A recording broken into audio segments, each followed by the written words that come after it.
Bueno, vamos rápido con los temas. Ayer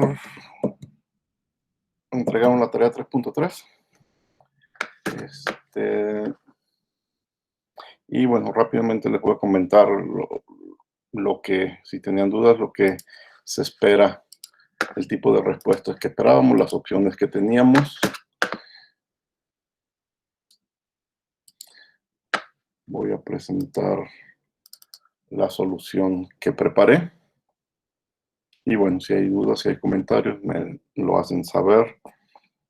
También ayer califiqué la tarea 3.2. Eso ya si tienen dudas, preguntas de la calificación que recibieron, pues como algunos de ustedes lo han hecho, pues me lo hacen saber en los chats o por correo. Sí, en los chats. Esta es la tarea que entregaron ayer. Les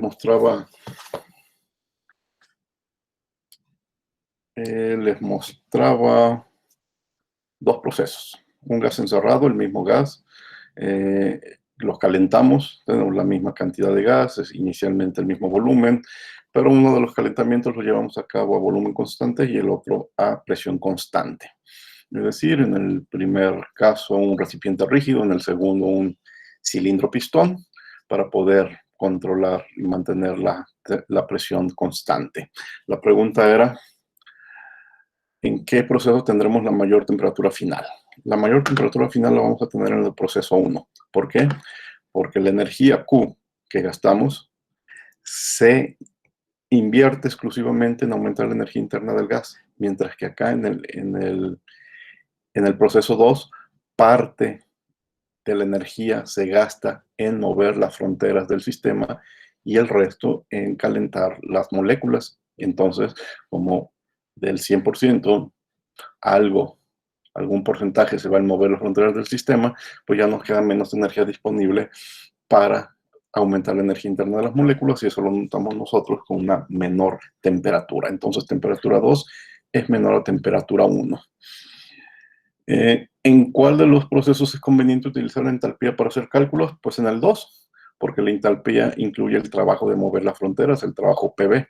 Aquí no hay trabajo PV, no movemos las fronteras del sistema, el trabajo PV nada más aparece en el proceso 2, entonces mientras que acá podemos hacer cálculos exclusivos con U, pues acá es U más PV y eso es H, ¿de acuerdo? Dejen ir abriendo este programa y ahorita seguimos. Bueno, la segunda, ¿alguna pregunta al respecto de lo que contestaron aquí?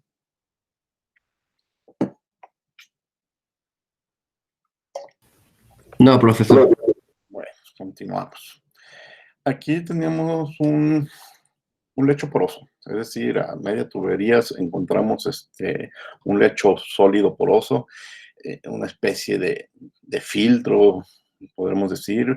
Tiene el mismo efecto de una boquilla, no, de una boquilla, no, de una válvula.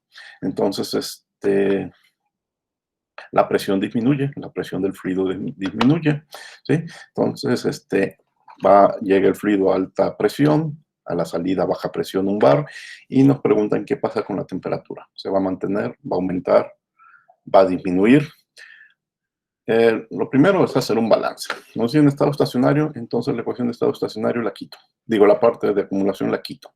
Una sola entrada, una sola salida, quito los sumatorios. Voy a ignorar los términos de energía cinética, lo de energía potencial, que esto ya más obvio.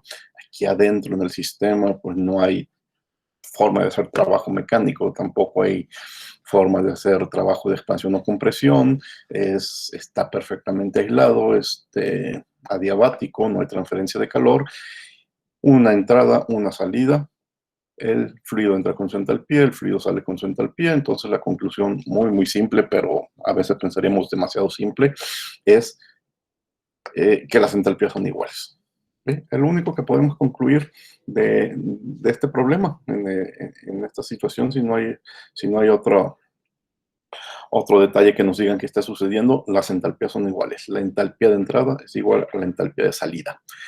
Voy a sacar conclusiones. El resto de la plática de los párrafos explico qué pasa en un solo caso. Si el fluido que entra es un gas ideal. Si el fluido que entra es un gas ideal, entonces su entalpía depende solo de la temperatura y no de la presión. La presión sí cambia, pero no afecta a un gas ideal. Entonces, si las entalpías tienen que ser iguales y solo dependen de la temperatura, pues la conclusión es muy sencilla. La temperatura de entrada es igual a la temperatura de salida. No hay cambios. Pero esto es solo un caso que estoy analizando, el del gas ideal. En su momento, en las próximas semanas, regresaremos a este ejemplo y veremos que bajo diferentes condiciones de temperatura, bajo diferentes condiciones la temperatura puede ser menor, puede ser mayor y puede ser igual. En el caso de gas ideal, la temperatura es igual. Tenemos que utilizar ecuaciones de estado reales para ver el efecto y vamos a ver que bajo ciertas condiciones la temperatura va a ser menor, bajo otras condiciones la temperatura va a ser mayor, pero nos hace falta, ¿qué nos hace falta? Manejar modelos termodinámicos para sustancias reales. Más adelante en este curso, no nos quedamos aquí. Entonces, la respuesta pudo haber sido cualquiera de las tres, menor, mayor, igual. Obviamente lo tenían que respaldar. Y el caso más simple, el que ahorita deberíamos ser capaces de ver fácilmente, es el del gas ideal. Ahí la temperatura de entrada y salida es la misma. Incluso después conoceremos un diagrama en el que podremos ver en qué zonas la depresión la temperatura aumenta y en qué zona la depresión la temperatura disminuye. Es un problema muy interesante que nos conecta con un coeficiente eh, muy interesante también que se llama el coeficiente de Joule-Thomson, pero eso es tema posterior.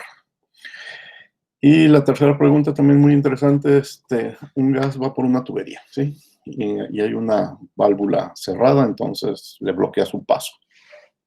La válvula te lleva a un depósito, un depósito vacío. De repente se abre la válvula y se permite que el gas entre al depósito y el depósito se empieza a llenar. En cierto momento, cuando el depósito alcanza cierta presión, cerramos la válvula, ya tenemos gas en el depósito, que era el objetivo, pero nos damos cuenta que la temperatura a la que viajaba el gas no es la misma de la temperatura final del mismo gas en el depósito. Es un problema interesante porque si solo estamos cambiando la ruta del gas e inyectándolo a un tanque, ¿por qué cambia la temperatura? Pues aquí está la palabra interesante que ya habíamos platicado alguna vez, lo estamos inyectando. Trabajo de inyección, recuerden que aquí lo nombré, estamos haciendo trabajo de flujo, es decir, el gas no va a entrar gratis, hay que invertirle. Se supone que por acá atrás tenemos una turbina que está impulsando el gas, entonces esa turbina tiene que soltar algo de energía para inyectar el gas al depósito. Y pues la energía no desaparece, no se crea ni se destruye, solamente se transforma. Entonces esa energía extra que utilizamos en inyectar, ¿en qué se va a convertir? Pues va a terminar como parte de la energía interna del gas y por lo tanto el gas dentro del tanque cuando volvamos a cerrar la válvula estará a una temperatura mayor que la temperatura de flujo inicial, es decir, temperatura 2. Aquí lo puse el símbolo al contrario, perdón, aquí me equivoqué en el símbolo matemático. La temperatura 2 es mayor que la temperatura de entrada, ¿sí?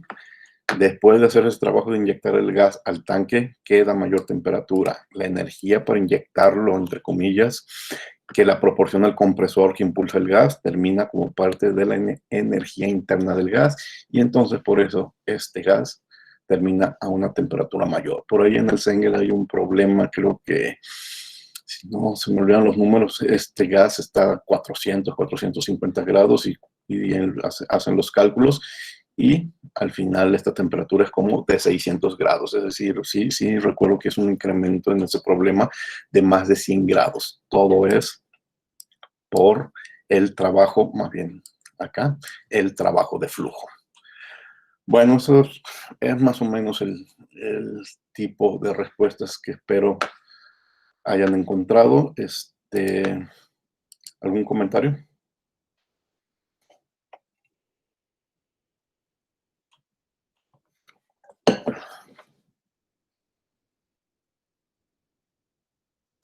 Sí, profe, yo tengo una pregunta.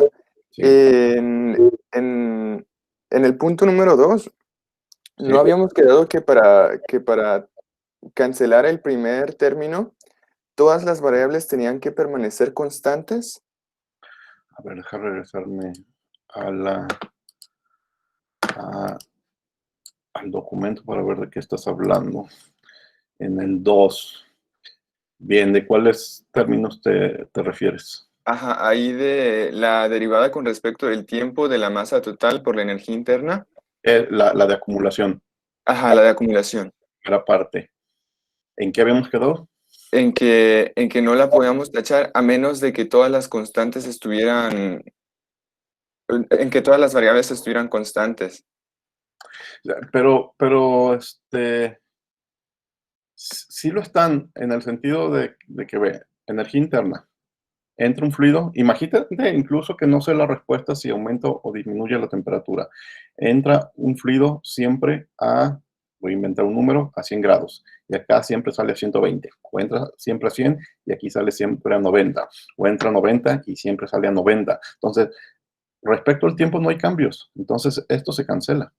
¿Sí? Como es también es otra suposición, aquí nos llaman estado estacionario, entonces el flujo másico de entrada es igual al flujo másico de salida, no hay cambios de diámetro en el tubo, entonces también se cancela. Y bueno, el tubo lo veo horizontal y también se cancela. Ah, ya, muy bien, muchas gracias. ¿Sí? Bueno, ¿alguna otra pregunta?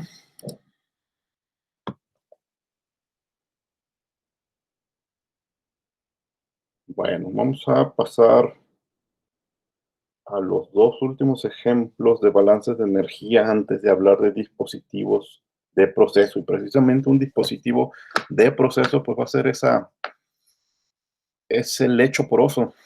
Ustedes en sus próximos cursos en muchos cursos, yo creo que empezando en mecánica de fluidos, pero sobre todo en, en procesos de separación, van a hablar de lechos porosos, de lechos fluidizados, de lechos fijos.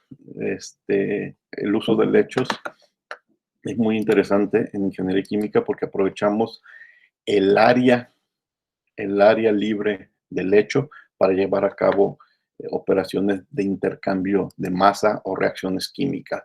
Hay muchas reacciones químicas que necesitan de un espacio de un catalizador, y sobre la superficie del catalizador se lleva a cabo la reacción, y si no hay esa área de contacto, no hay reacción, pues utilizamos los lechos. Y los lechos pueden ser fijos, como en este caso, o pueden ser fluidizados, como los conocerán en su momento, yo creo que en mecánica de fluidos.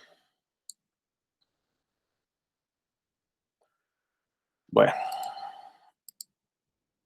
vamos a ver este ejemplo que está muy interesante. Un boiler en estado estacionario. El problema es el siguiente.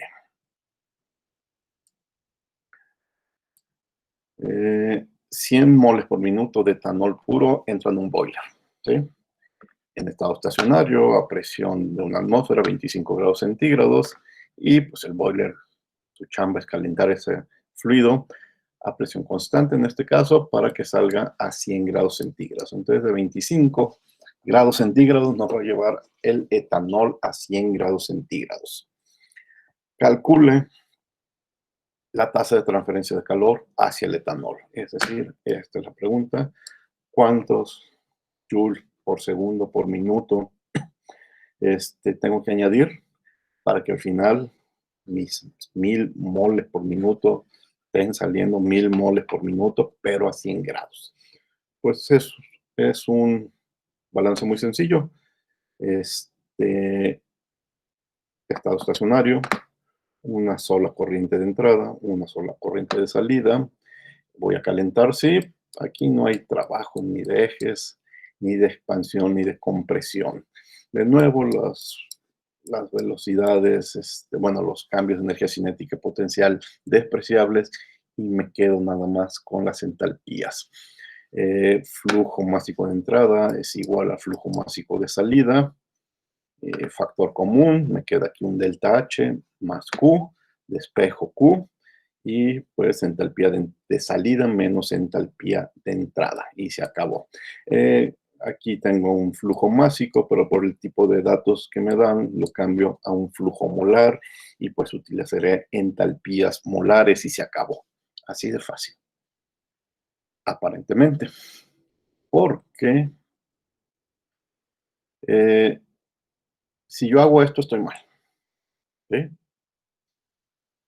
Vamos a suponer que nos permitan trabajar con CPs como sustancia, como sea, como sustancia, los datos que encontremos de tablas,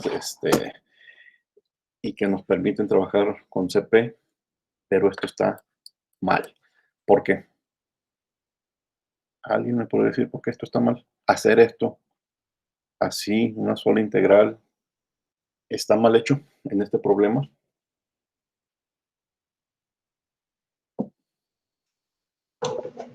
¿Porque hay cambio de fase? Porque hay cambio de fase, exactamente. Y aquí, ¿qué sustituiríamos? ¿CP de líquido o CP de vapor? Y si lo hago en bueno, lo voy a tener que hacer en dos partes donde le corto, ¿sí? El detalle estaba, y no lo platiqué, en que me aclaran que entra etanol líquido y sale vapor.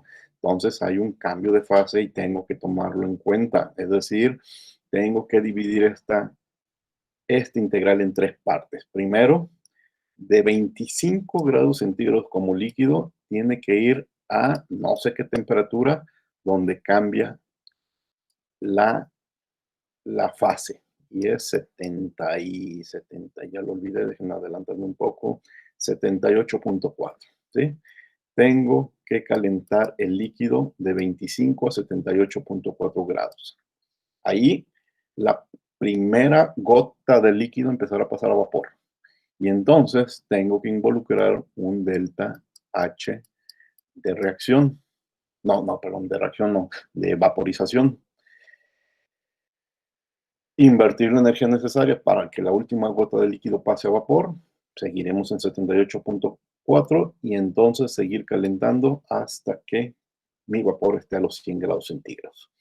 Es decir, tengo, en vez de hacer el cálculo directo, pues tengo que irme por un camino más largo por etapas. Calcular un delta H1 que implica calentar el líquido hasta 78.4, sumarle el delta H de vaporización que me permite que todo el líquido pase a vapor, y luego calentar el 78.4 ya como vapor con el CP del vapor hasta los 100 grados centígrados. Entonces tengo que hacerlo en tres etapas, calcular tres deltas H y la suma de esas tres deltas H pues es el delta H total que tengo que sustituir en el balance original. Entonces vamos a resolver por partes. Bueno, primero la parte del medio, porque la parte del medio es ir a tablas. Busco la entalpía de vaporización del etanol a presión atmosférica, es un dato fácil de encontrar, tablas del Cengel, 36.560 kilojoules por mol. Eso es lo que tengo que invertir por cada mol de etanol para que pase de vapor, de líquido a vapor. Y luego la integral que había visto hace un momento, pues lo tengo que hacer en dos partes. Primero, con la capacidad calorífica del líquido. Más, recuerden, cuando platiqué la clase anterior, aquí sale sobrando decir si es CP o CB, simplemente C. Integro de 25 a 78.4 y ya que tengo solo vapor, integro con la CP como gas ideal en este caso, de 78.4 a 100. La primera integral me va a dar 6.235, la segunda integral del TH3 1.621. Pero algo muy interesante, comparen 6.200 y 1.600 contra 36.000. En este tipo de problemas de cambios de fase, como después veremos en los de reacción química, el mayor parte del gasto energético se lo lleva el cambio de fase o en su caso la reacción química. Aquí cambio de fase, los calentamientos no son tan costosos como el cambio de fase. Es un detalle interesante que van a encontrar en prácticamente cualquier problema de este tipo. Cambiar de fase cuesta mucho, llevar a cabo una reacción química todavía cuesta más. Calentar es siempre lo más barato. Bueno, pues ahora sí, sustituir los tres resultados: el calentamiento del líquido, el cambio de fase, el calentamiento del vapor. Son 1000 moles por minuto, hago las conversiones necesarias y ahí está el gasto: 44.400 kilojoules por minuto. Pero de nuevo, recuerden que la mayor parte se la llevó el cambio de fase. De estos 44.000, pues 36.000 fueron por el cambio de fase. Mucho cuidado en este tipo de problemas. Cuando aparezca un cambio de fase o una reacción química, deténganse, no crean que va a salir en un solo paso. Hay que plantearnos lo que los libros, sobre todo el Sengel, habla y el Koretsky, hablan de plantear una trayectoria hipotética. Esta es la trayectoria real, la trayectoria simple, pero no, hay que pensarlo, hay que simplificarlo matemáticamente, y aunque signifique más pasos, esto quiere decir seguir una trayectoria hipotética. ¿Preguntas?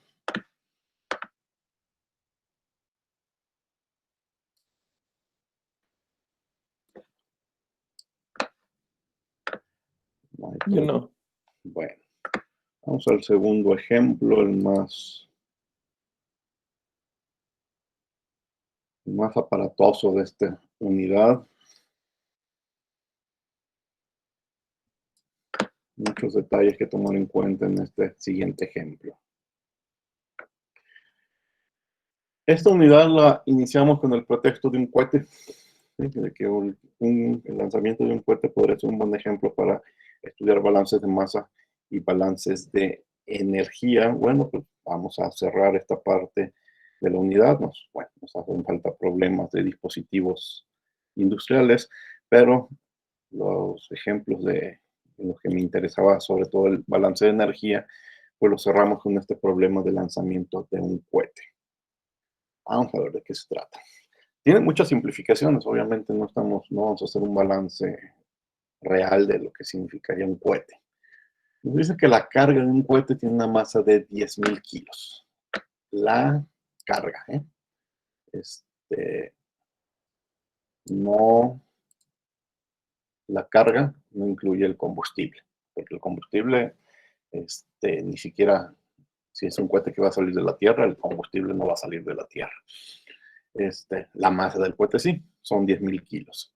Y bueno, entre la estructura y lo que hay adentro, nos reportan una capacidad calorífica promedio de 2.5 kilojoules por kilogramo grado Kelvin para los materiales del cohete. Inicialmente el cohete está en reposo vertical a nivel de la Tierra, en el piso.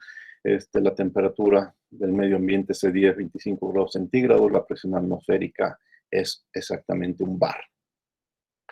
Bueno, aparte de su cohete, pues si quiere despegar de su carga, perdón, si quiere despegar, pues necesita combustible y pues tiene acoplados 100.000 kilos de combustible.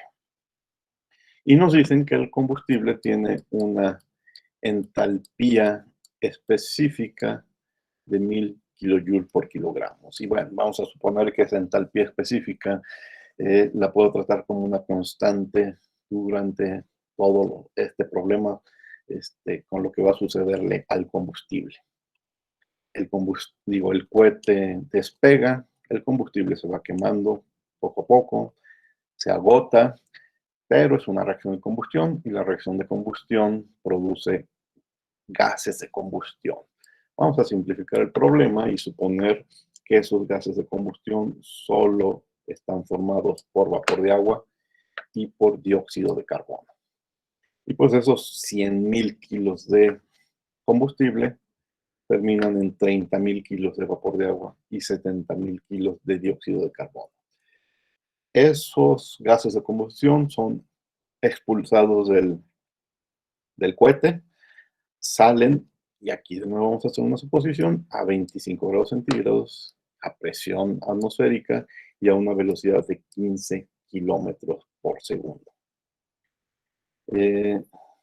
¿Por qué salen a la misma temperatura del ambiente?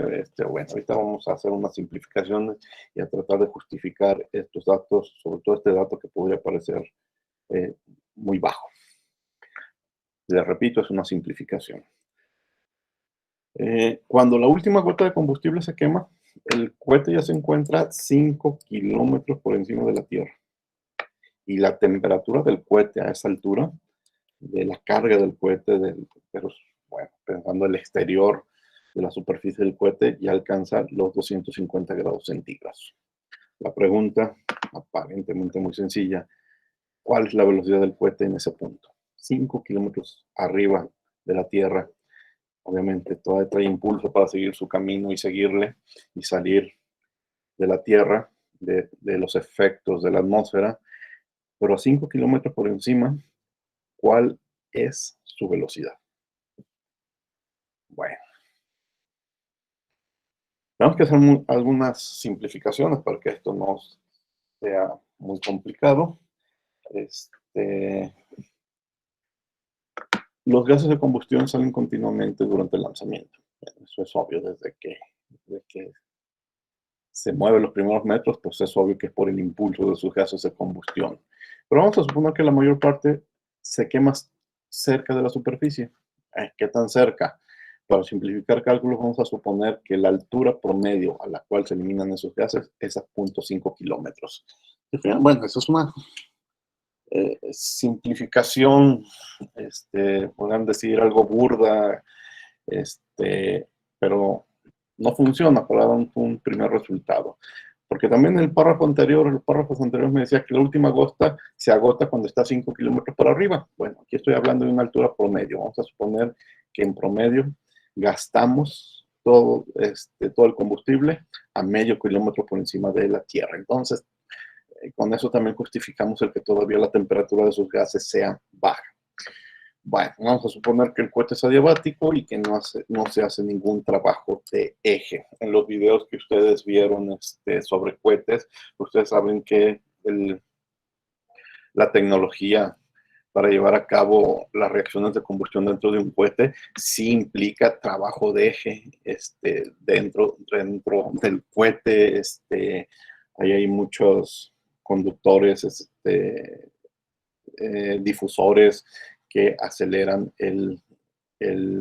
los gases, ¿sí? Pero bueno, ese trabajo de eje es en el interior del cohete y no lo vamos a tomar en cuenta. ¿Cuál es el sistema? El cohete y todo lo que está dentro del mismo, ¿sí? Bueno, ahorita que veamos el balance de energía, vamos a entender un poco mejor lo que sucede. Acumulación, término de acumulación. ¿Cambia la energía interna del cohete? Sí, sí cambia. Abajo estaba a 25 grados, arriba estaba a 250 grados. ¿Cambia la velocidad del cohete? Sí, sí cambia. Abajo estaba estático, arriba está una velocidad que es precisamente la que vamos a calcular. Cambia la altura del cohete, aquí sí cambia de manera importante, 5 kilómetros, 5.000 metros es lo suficientemente grande para tomarlo en cuenta, ahora sí no vamos a ignorarlo. Términos de acumulación. Del otro lado, ¿está entrando masa al cohete? No, no entran masa al cohete, sale masa del cohete, ¿sí? Se gasta el combustible y salen los gases de combustión. Entonces, sí hay una pérdida de masa, que son los gases de combustión. Dejo el sumatorio porque esos gases de combustión son agua y son CO2, ¿sí? Entonces, ahora sí dejo el sumatorio. El agua y el CO2 se va, sale con su entalpía, con su energía cinética, con su energía potencial. Bien, lo desarrollo en detalle. Aquí está menos lo que sucede con el CO2. Acá está menos lo que sucede con el agua. Ya lo separé en dos partes, ese sumatorio. Y ahora, este término de acumulación, sobre todo el delta, pues también lo voy a separar en dos partes. Energía al final, energía al inicio en el cohete. La masa del cohete por su energía interna cinética y potencial al final, 5 kilómetros arriba, la masa del cohete por su energía interna cinética y potencial al inicio, cuando está en el piso estático, ¿sí? Y bueno, es mi balance ya un poco más detallado, ¿de acuerdo?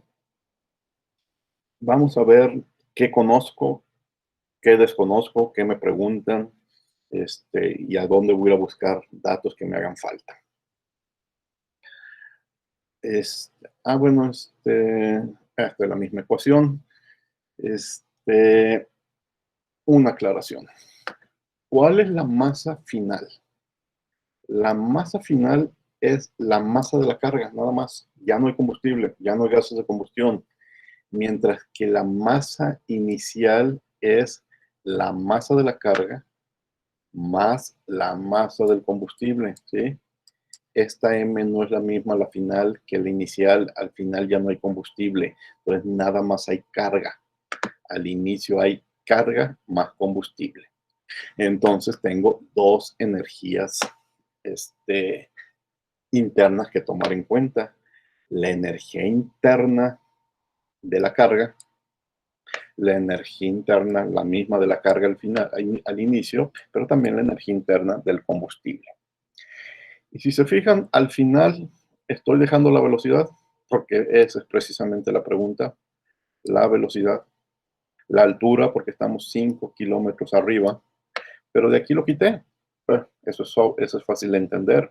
Al inicio, en el piso, la velocidad del cohete es 0, y a nivel del piso, pues la altura es 0. Entonces ya no es necesario que escriba esto. Lo puedo quitar, velocidad 0, altura 0 al inicio. Pero al final no, una velocidad alta y una altura importante, 5 kilómetros.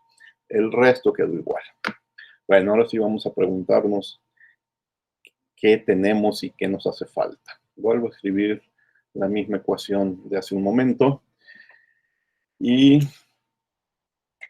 bueno, dejen apoyarme con diferentes colores. La velocidad del cohete es la pregunta. Esta parte de aquí, la energía cinética, al final, esa es la pregunta. Ahora en azul voy a encerrar lo que conozco. Conozco la masa del cohete. Conozco la masa del cohete. Conozco la masa de combustible. Conozco la masa de CO2 que es expulsada. Conozco la masa de agua. Muy bien. Conozco las alturas. Al final el cohete está 5 kilómetros arriba. En promedio, el CO2 va a ser expulsado cuando estamos a medio kilómetro de la Tierra. En promedio, el agua va a ser expulsada cuando estamos a medio kilómetro de la Tierra. ¿Y qué más? Conozco las velocidades de salida de los gases. Quizás no lo recuerden, dejen regresarme a los datos, pero aquí nos decían que los gases de combustión salen a 5 kilómetros por segundo. Entonces, esos 5 kilómetros por segundo se sustituyen aquí y tengo la energía cinética del CO2, se sustituyen aquí y tengo la energía cinética de salida del vapor de agua. Entonces, todo lo que encerré en azul son datos que están ahí arriba. Pero hay algunos datos que tengo que buscarlos. Dejen marcarlos en verde. La energía interna de la carga del cohete. No me la dan. Aquí me aparece 2 veces la energía interna del cohete.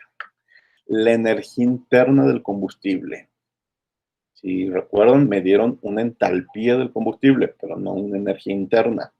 Y las entalpías del CO2 y del agua. Entonces, bueno, este es el mismo dato. Entonces tengo que hacer algo para obtener 1, 2, 3, 4 datos. Vamos por ellos. 2 energías internas y 2 entalpías.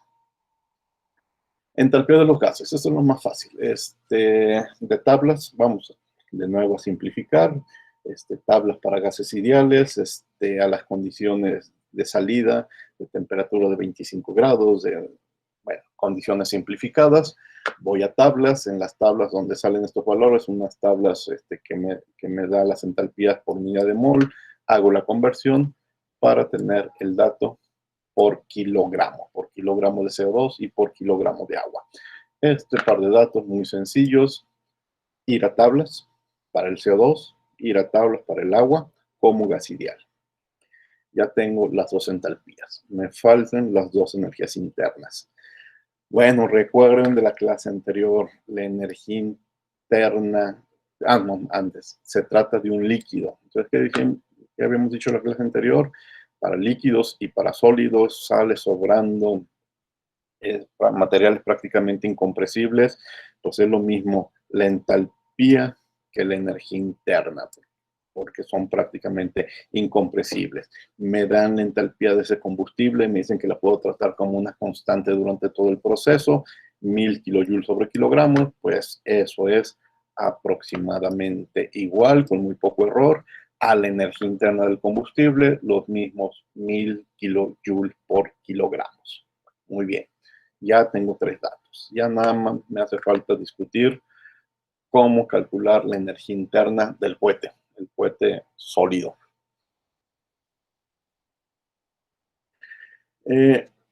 Esta ecuación es el último balance que mostré por aquí arriba. Es esta misma que rayé de rojo, azul y verde. Es esta misma ecuación. Y la vuelvo a escribir para que vean el reacomodo que voy a hacer. Tengo energía interna del cohete aquí, tengo energía del cohete aquí, pues los voy a separar como factor común. No, a ver, pero más bien, es otra cosa lo que voy a hacer. Tengo masa del cohete aquí, tengo masa del cohete acá, y los voy a separar y que vayan multiplicados por lo que tenga que ir, por la velocidad, por GH. ¿Sí? Ay, otra vez me equivoqué del sentido de las flechas. ¿Sí? Esto y esto lo separo aquí. ¿Sí? La energía interna de la carga y la energía interna de la carga, una es inicial, otra es final, las separo y van multiplicadas por un factor común que es la masa de la carga, ¿sí? Entonces separo. ¿Para qué hago esta separación? Porque si se fijan, esta parte tiene la forma de masa por delta U. Y masa por delta U pues me va a permitir utilizar el dato de capacidad calorífica que me da el problema. Y ya nomás queda esta parte por separado, pero bueno, ya vimos que yo tengo la energía interna del combustible. Entonces, esta parte que es M por delta U, lo voy a sustituir por M por CB por delta T. Tengo las temperaturas del cohete, sí, al final 250 grados, al inicio 25 grados. El problema me regaló una capacidad calorífica.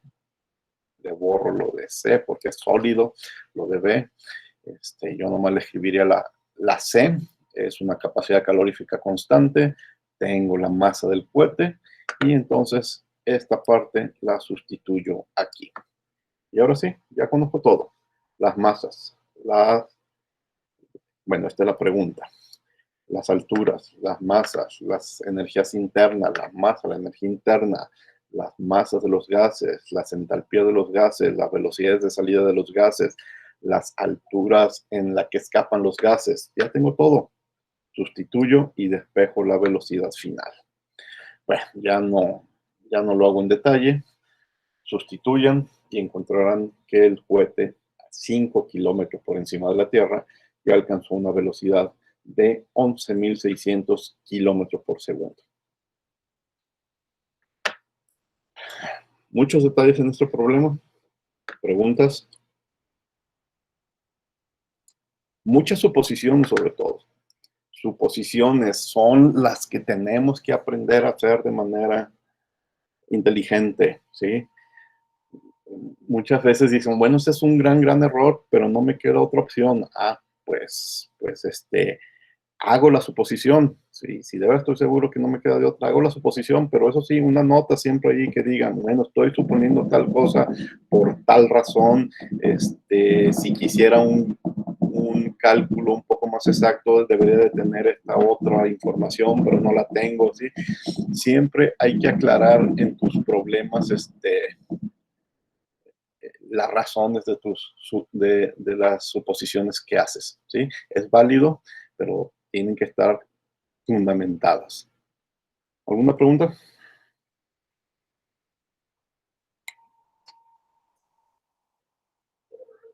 Maestro, entonces, ¿cómo sacó el CV de la carga?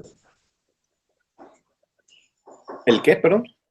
El CV de la carga. El CV de la carga fue el dato. A ver, deja regresarme. Bueno, no lo estás viendo, lo estoy viendo yo. Cuando lo vuelvas a ver, el primer párrafo del problema dice: la carga del cohete tiene una masa de 10.000 kilogramos y en promedio tiene una capacidad calorífica de 2.5 kilojoules sobre kilogramo Sí. grado. Es un dato. ¿Sí? Ok. ¿Alguna otra pregunta? Profe, al final quedaba en metros sobre segundo, ahora kilómetros. En metros, 11.000 metros, o sea, 11 punto y algo kilómetros por segundo. Ok, gracias. ¿Sí? Sí, pero lo escribí en metros. Estos problemas, ya, la recomendación es vuélvanlos a revisar después, paso a paso, que no haya dudas. Ahí los tienen en Classroom. Entonces, bueno, dejen ir a Classroom para que lo vean. Aquí en balance de materia, ejemplos del capítulo 3. Ahí están. Ejemplos 1, 2, 4, 5, 6, 7, 8, 9, 10, 11, 12, 13. 12 ejemplos, porque recuerden que me faltó uno que a ver si el fin de semana aparece. 3 ejemplos y el del cohete es el ejemplo número 13. Bien, ¿qué sigue? Voy a seguir haciendo balances de energía antes de terminar el capítulo 3. Yo creo que ya el lunes estaremos terminando el capítulo 3. El miércoles, ojalá ya estemos en el capítulo 4, que es segunda ley, que es entropía. Pero antes tengo que hablar de dispositivos de flujo. ¿Cuáles son los dispositivos de flujo? ¿A qué me refiero con dispositivos de flujo? Dejen abrir. Voy a abrir esta diapositiva para que veamos a qué me refiero con dispositivos de flujo. Estos son todos los problemas que estuvimos revisando. Bien, aquí está.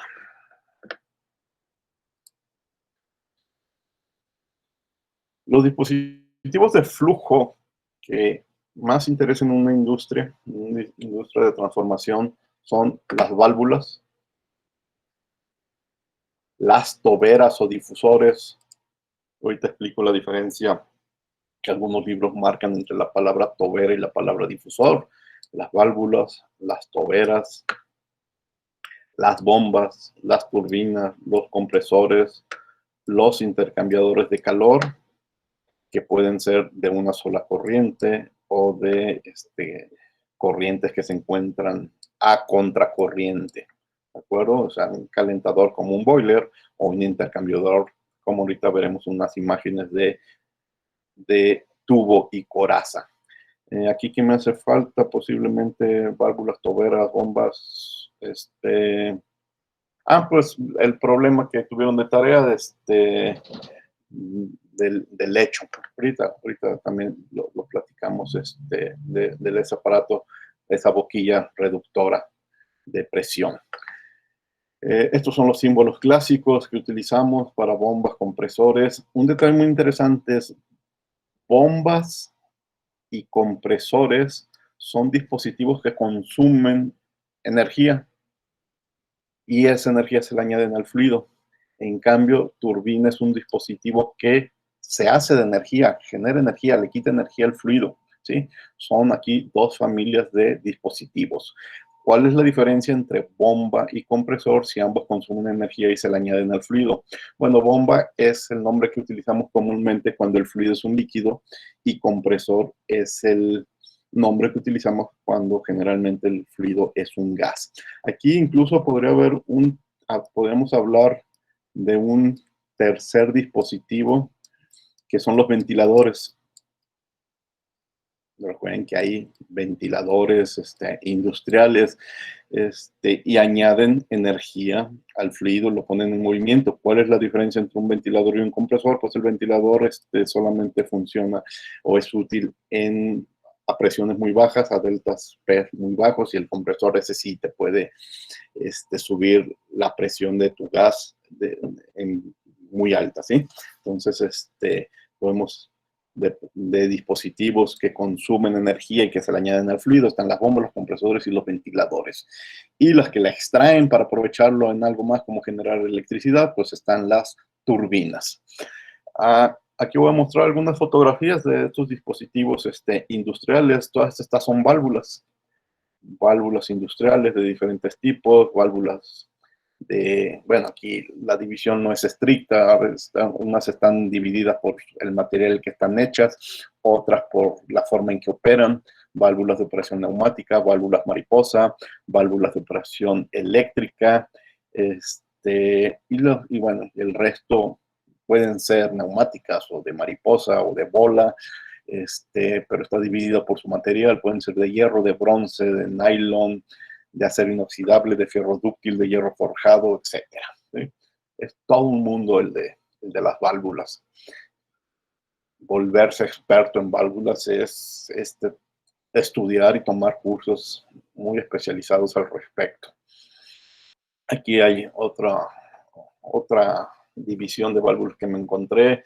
Las válvulas pueden ser de mariposa, de retorno, de compuerta, de globo, de esfera. Bueno, y aquí vienen las descripciones básicas de a qué nos referimos. ¿Dónde les van ustedes a estudiar en detalle su funcionamiento mecánico? Pues yo creo que van a empezar, esa parte la tienen que platicar en mecánica de fluidos. Aquí las tratamos simplemente como un dispositivo en donde entra un fluido, sale un fluido y cuáles son las consecuencias energéticas. Esta es una tobera.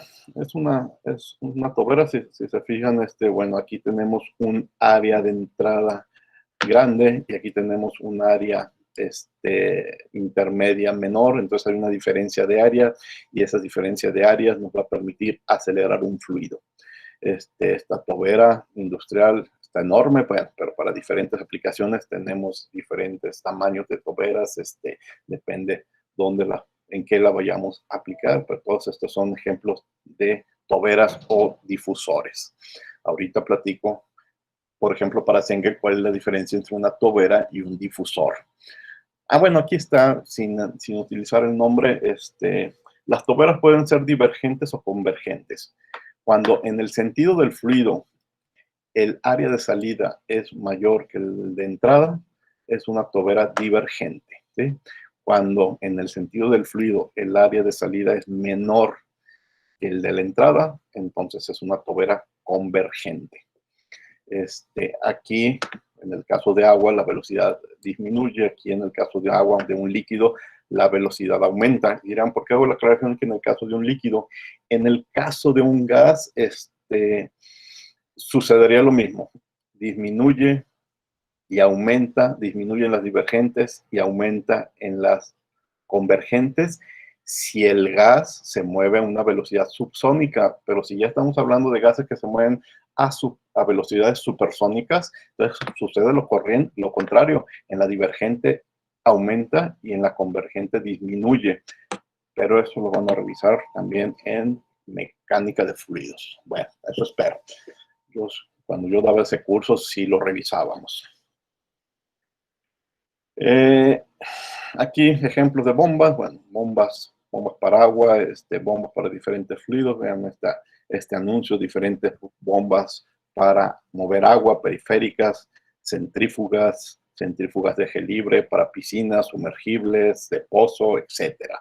Dependiendo de la aplicación, hay un mundo de bombas y estas se concentran en el manejo de agua. Pero piensen, ¿qué tal si yo necesito una bomba para mover mayonesa, salsa cápsula o miel? Pues obviamente una bomba diseñada para mover agua se va a quemar. Necesito bombas especiales. Este es el ejemplo de una turbina industrial abierta. Si se fijan, la turbina tiene muchas aletas que van a extraerle toda esa energía al fluido. Este es otro dibujo técnico de otra turbina industrial. Los dispositivos que utilizamos para a un vapor con mucha energía extraerle toda esa energía interna, quitársela y aplicarla en otras situaciones. Estos son ejemplos de compresores. Un compresor industrial, aunque también este es un compresor que no necesariamente encontramos en industrias, en negocios que necesitan aire a alta presión. Pues acostumbramos ver este tipo de turbinas. Esta sí es una turbina industrial. Recuerden, la turbina necesita energía para añadírsela al fluido. Esta es otra turbina. Y por último, aquí abajo más abajo tenemos los intercambiadores de calor. Este es un intercambiador de calor industrial de tubos y corazas. Si se fijan, es una gran cantidad de tubos. Y la coraza, bueno, la coraza, cuando lo cierren, se va a cerrar este intercambiador con una coraza metálica y se va a inundar del fluido. Posiblemente por los tubos fluye el fluido caliente y en la coraza esos tubos son inundados por el fluido frío y comienza la transferencia de calor. Este es un intercambiador de calor ya mucho más pequeño, es de placas y tubos. Aquí están los tubos, aquí están las placas y entre las placas también lo inundamos para la transferencia. Este es otro ejemplo de un intercambiador de calor de placas y tubos, y aquí el diagrama de ese intercambiador de placas. ¿Cuál es la idea? El fluido caliente, aquí representado por rojo, va a ir por un tubo, pero también se va a hacer que fluya por las placas. Entonces, luego el fluido frío en contracorriente va por otro tubo, pero también va a mojar, por así llamarlo, las placas, pero no se van a mezclar. O sea, va dentro, va protegido, pues, pero está en contacto una placa fría con una placa caliente. Placa fría con placa caliente, placa fría por placa caliente, y entonces a lo largo de toda esta área de cada placa es donde se da el intercambio de calor, y así el fluido frío se calienta y el caliente se enfría. Bien, entonces estos son los dispositivos de los cuales quiero hablar en los próximos ejemplos. Voy a tratar de hacer a partir de ahorita que veamos unos ejemplos para válvulas, un ejemplo de cada uno de estos dispositivos, su balance de energía, para que se den cuenta de los detalles interesantes que hay que tomar en cuenta para cada uno de estos dispositivos. Creo que me hizo falta un dispositivo que mostrar, sí, una regadera. Una regadera también es, bueno, una regadera pensando en lo que tenemos en nuestras casas, pero piensen en un dispositivo para mezclar fluido caliente con fluido frío y obtener un fluido templado. No pueden ser estos intercambiadores de calores porque estos intercambiadores de calores no mezclan el fluido frío con el fluido caliente, pero también hay aplicaciones en donde yo quiero mezclar el fluido frío con el fluido caliente para obtener un fluido a temperatura intermedia. Entonces, una especie de regadera sería el intercambiador de calor con mezclado. Estos son intercambiadores de calor sin mezclado. Bueno, preguntas.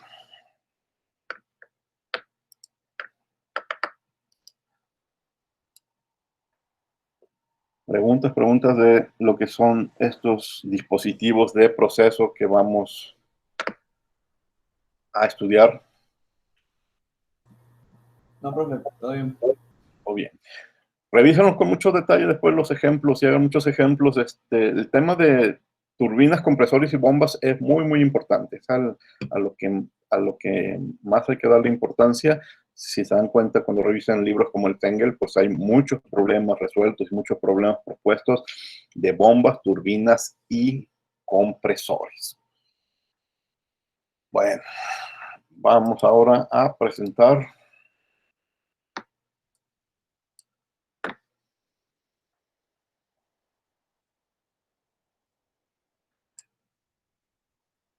este otro archivo donde tengo problemas resueltos.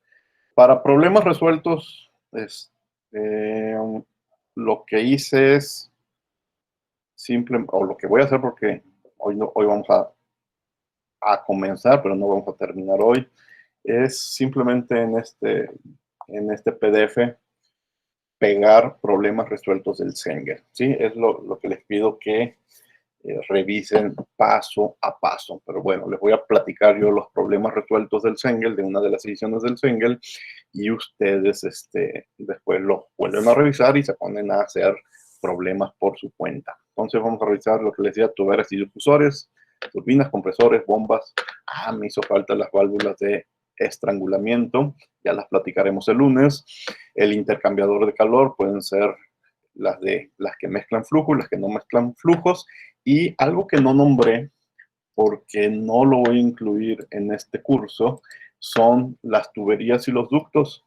Las tuberías y cualquier ducto es también, y todos los libros de termodinámica lo traen, un dispositivo de flujo. Pero yo lo saco del curso de termodinámica porque, bueno, va a ser el 50% de su curso de mecánica de fluidos, ver todos los detalles del manejo de tuberías y ductos.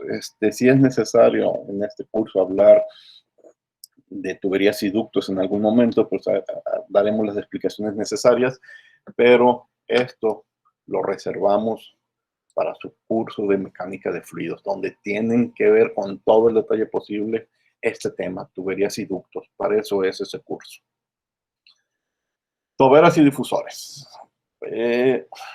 Ustedes se dieron cuenta que yo hablaba de un difusor convergente y de un difusor divergente. Cengel, para no confundirse, utiliza dos palabras: tobera y difusor. Si la tobera este es el caso de convergente, ¿sí? Y este es el caso de divergente. Si la tobera es convergente, pues le llama a secas tobera. Pero si la tobera es divergente, le llama difusor. Entonces, en el caso de fluidos, les repito, mucho cuidado con gases. En el caso de líquidos, un fluido entra a una velocidad 1 y sale a una velocidad mayor, velocidad 2. Si la tobera, si es una tobera o es una tobera convergente, como la quieran llamar. En el caso de un difusor, el fluido entra a una velocidad 1 y saldrá a una velocidad 2, que es menor que la velocidad 1. Esta es la tobera divergente o el difusor. Voy a revisar un ejemplo de un difusor y de una tobera. Estos ejemplos salen del Cengel. ¿Qué edición? Creo que la 9ª.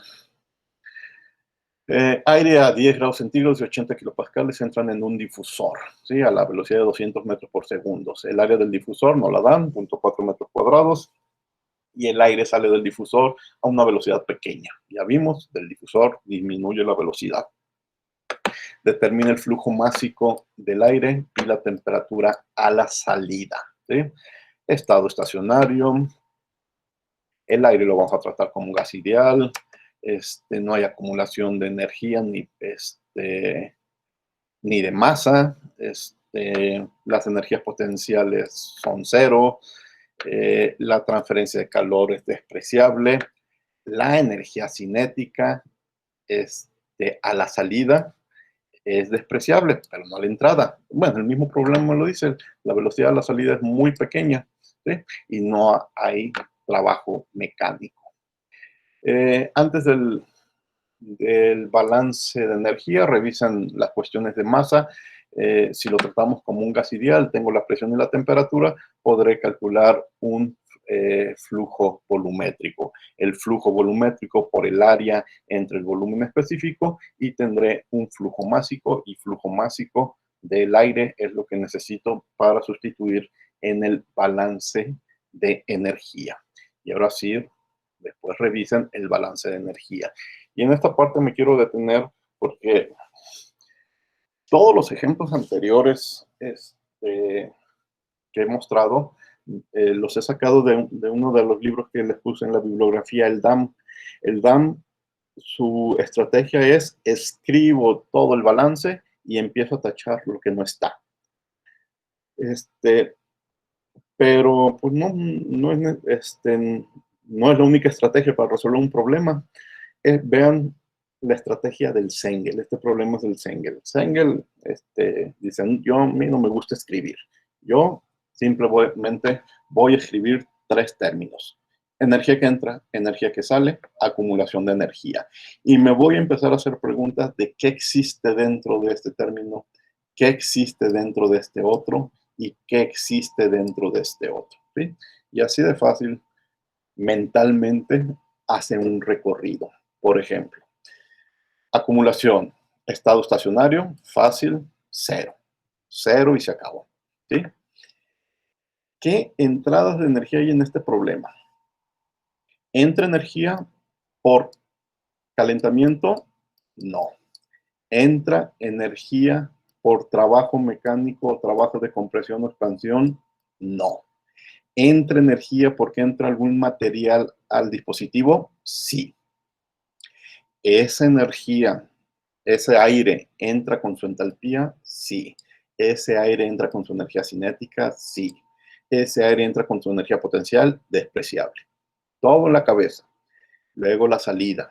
¿Qué sale? No, antes. ¿Se calienta? No. Ahí, perdón. Si aquí fue entrada, aquí fue calentamiento. Si aquí es salida, es enfriamiento. ¿Se enfría? No. ¿Hay trabajo mecánico en contra? No. ¿Hay trabajo de expansión o compresión? Tampoco. Ni positivo ni negativo. Y ahora, ¿entra algo? Sí. ¿Qué? ¿Sale algo? Sí. Aire. ¿Solo aire? Sí, solo aire. ¿Sale con su energía cinética? Sí. ¿Sale con su energía cinética? Sí. ¿Sale con su entalpía? Sí. ¿Sale con una energía potencial importante? No. Despreciable. ¿Sí? Y ahí está el balance. Lo va armando, haciéndose las preguntas que ya saben que se deben de hacer en 3 partes: lo que entra, lo que sale por flujo y lo que se acumula, ¿sí? No hay calentamiento, no hay ningún tipo de trabajo. En este símbolo, Sengel encierra el mecánico y el de expansión-compresión. Y todo lo de energía potencial, despreciable. Como el flujo másico de entrada y de salida es el mismo, factor común, despeja una entalpía. ¿Por qué despeja esa entalpía? Por la pregunta que nos hacen. La pregunta que nos hacen es la temperatura del aire a la salida. En un balance de energía no hay temperatura, pero esa temperatura a la salida está escondida aquí en la entalpía, ¿sí? ¿Conozco las velocidades de entrada y salida? Sí, aunque una de ellas nomás me dicen que es muy pequeña, pues la voy a hacer 0. ¿Conozco la entalpía? El número no, pero tengo la información necesaria para la entalpía 1. Entonces, efectivamente, me voy a tablas. En el Sengel, la tabla 17 para el aire, y encuentro la entalpía del aire a la entrada, ¿sí? Aquí tengo una tabla. Bueno, no sé si incluí en esa tabla 283, ¿sí? Bueno, entre 280 y 285, ahí voy a leer la entalpía. Fíjense en un detalle muy, muy curioso que sucede con el aire. Temperatura 280, entalpía 280.13. Temperatura 285, entalpía 285.14. temperatura 200, entalpía 199.97. La entalpía en kilojoules sobre kilogramos o en joule sobre gramo prácticamente coincide con la temperatura. ¿A qué se debe? A que es el punto de referencia que se tomó para construir estas tablas. Pero bueno, es simplemente eso, una coincidencia. Acá ya hay diferencias un poquito mayores. Simplemente es una coincidencia que tiene que ver con el punto de referencia. Bueno, nos regresamos. Esto de la tabla 17, sustituyo la velocidad a la salida despreciable, la velocidad a la entrada alta y tengo la entalpía 2. Y dentro de esta entalpía 2 está la temperatura de salida. ¿Qué hago? Regreso a las tablas. El valor es 303.14. Y aquí tengo un 300 y un 305. Pues una interpolación, aunque bueno, ¿para qué interpolamos? Ya vimos que el error, que son prácticamente iguales y el error es muy pequeño. Entonces, puedo reportar con bastante seguridad que la temperatura a la salida es de 303 grados Kelvin. ¿Sí? Una diferencia de aproximadamente 20 grados. ¿Qué sucedió? La temperatura aumentó porque principalmente por la conversión de energía cinética a energía interna. Entró a alta velocidad, bajó a velocidad despreciable. ¿Qué le pasó a esa energía interna? Pues terminó, a esa energía cinética, pues terminó como energía interna del aire. ¿Y cómo lo notamos nosotros? Pues con el aumento de temperatura. Este es otro ejemplo. Este ya no es un difusor. Este es una tobera convergente. Disminuye el área y pues va a aumentar la velocidad. Si se fijan aquí, la velocidad de salida es alta, 900 pies por segundo. No nos dan una velocidad de entrada. De nuevo, vamos a ver que el autor la va a considerar muy pequeña. Bueno, ¿de qué se trata?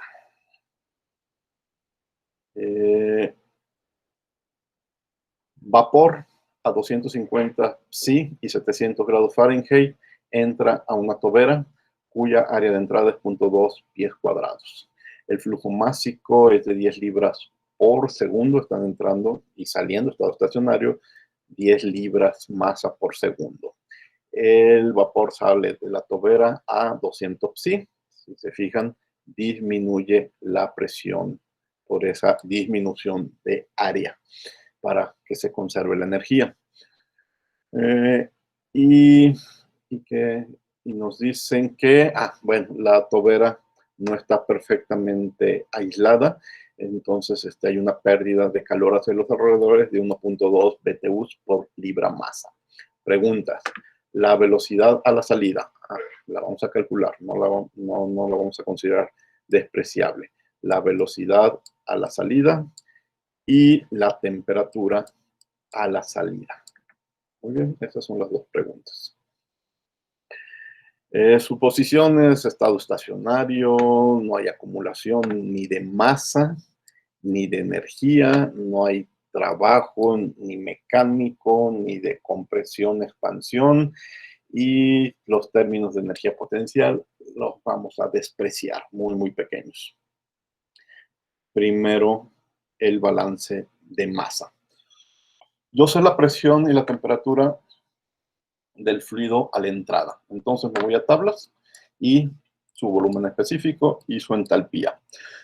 Ahorita para la masa necesito nada más su volumen específico.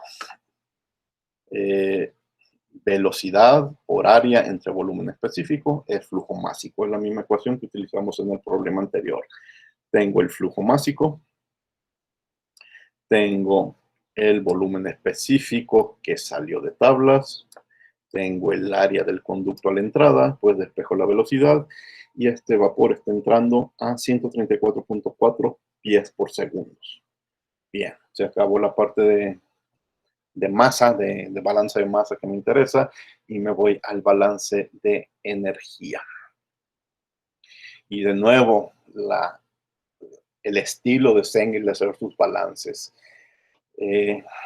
¿Hay acumulación de energía? No, cero. Por lo tanto, lo que entra energéticamente hablando, tiene que ser igual a lo que sale. Que entra solo vapor con su entalpía y con su energía cinética. Que sale el mismo vapor, pero con una entalpía diferente, con una energía cinética diferente. No hay calentamiento, no hay trabajo mecánico, no hay cambio de energía cinética. Esta es la característica clásica de las toberas y de los difusores. A menos que te digan, bueno, pero en este problema sí hay un calentamiento, perdón, este ahorita lo tenemos que incluir porque no está perfectamente aislado y, bueno, más que un calentamiento hay un enfriamiento. Esto ahorita lo incluimos, se me andaba olvidando y aquí Sengel no lo debió de haber dejado así, aunque al final lo incluye en el balance. Lo que sí es algo clásico en estas toberas es que no hay partes mecánicas haciendo trabajo y que generalmente son dispositivos pequeños, no son kilométricos, entonces todos los efectos de energía potencial salen sobrando.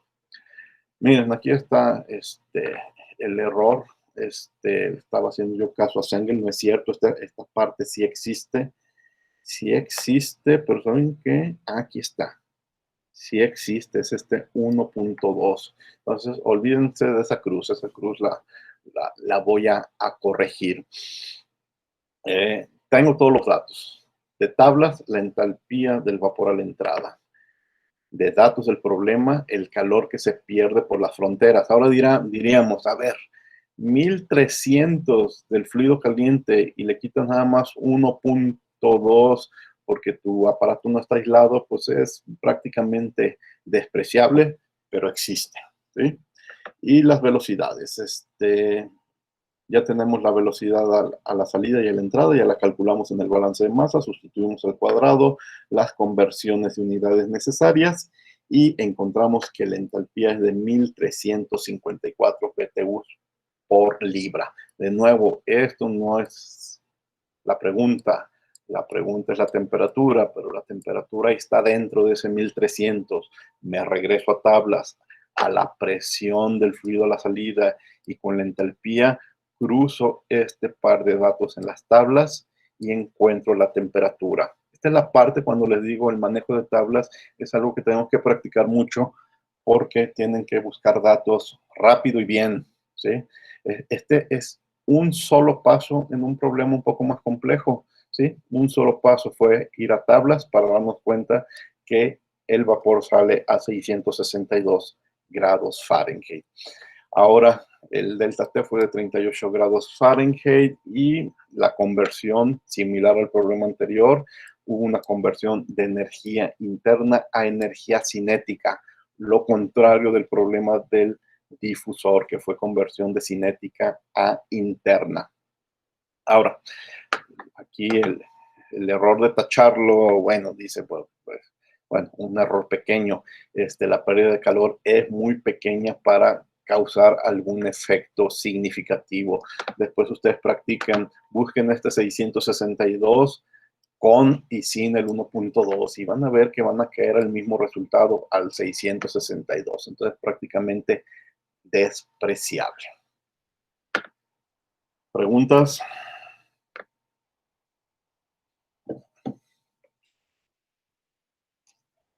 Bueno, ahí están los dos ejemplos de válvulas, de toberas, no son de válvulas las veremos la próxima clase. El lunes veremos un ejemplo de válvulas, uno de bombas, uno de turbina, uno de compresor y quizás un intercambiador de calor, lo que alcancemos el lunes, porque el miércoles ya tenemos que estar en segunda ley. ¿Preguntas? Dijo que esos ejemplos estaban en la 9ª edición, ¿verdad? Del Sengel. Exactamente con esos números en la 9ª. Pero, bueno, pero yo aquí se los voy a poner en Classroom, las capturas de pantalla. Ahora, ustedes estudian del Sengel que encuentren, o del libro de termodinámica que encuentren, todos los libros de termodinámica similares al Sengel, o todas las ediciones del Sengel, en el capítulo 5, bueno, los que no son Sengel no, ¿verdad? Pero el Sengel en el capítulo 5 trae problemas de este tipo de dispositivos, ¿sí? Y son problemas similares, primero una tobera y luego luego una turbina, luego un compresor. Quizás cambian los números, pero es prácticamente lo mismo en cualquier edición del Cengel. Estos sí creo que son los de la novena. No nomás tengo la novena en inglés y por eso pues, aparece en inglés. Gracias. ¿Algún otro comentario? Profe, ¿el archivo donde venían los dispositivos lo va a subir? Ya lo subí, deja ver. Ah, ok. Fíjate, donde están las fotos de los dispositivos, está aquí en donde dice apuntes, ¿sí? Al final de este PDF, ahí están. Y los ejemplos están en este que dice ejemplo de dispositivos de flujo. Aquí van a estar los ejemplos. Ya están ahorita esos dos ejemplos. Y lo voy a completar con los ejemplos del lunes. Esos ya están en Classroom. Ah, ok, gracias. Bien, hoy se llevan otra tarea, pero muy, muy sencilla otra vez. Son tareas muy simples. Aquí está tarea 3.4. Les hago 4 preguntas. Es más, déjenme enseñarles la primera para que vean lo sencillo que están.